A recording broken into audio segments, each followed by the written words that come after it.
नमस्कार। विनुस्की मुख्य सडक परियोजना सामुदायिक बैठक जुन 17 मा हुन गइरहेको छ। मुख्य सडक वा छेउछाउका सडकहरूमा बस्ने विनुस्की बासिन्दाहरूलाई उपस्थित हुन प्रोत्साहित गरिन्छ।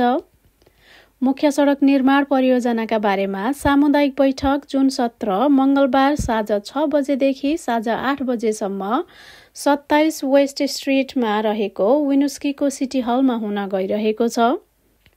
बैठकको क्रममा बासिन्दाहरूले परियोजना टोलीसँग यस वर्षको योजना गरिएको कामको बारेमा प्रश्नहरू सोध्न र जान्न सक्छन्।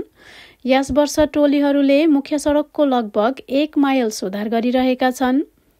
काममा आँधीबेहरी प्रणालीहरू स्त्रोतन गर्ने, बिजुली र सञ्चार लाइनहरू भूमिगत सार्ने र सडक पुनर्निर्माण गर्ने जस्ता कार्य समावेश छन्।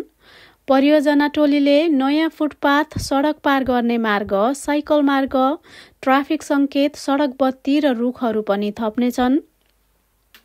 सामुदायिक बैठकको लागि दोबासे सेवाहरू अनुरोध गर्न जुन 10 सम्ममा सार्वजनिक सूचना टोलीलाई 802-595-4399 मा वा info@winuskiministry.com मा सम्पर्क गर्न सक्नुहुन्छ।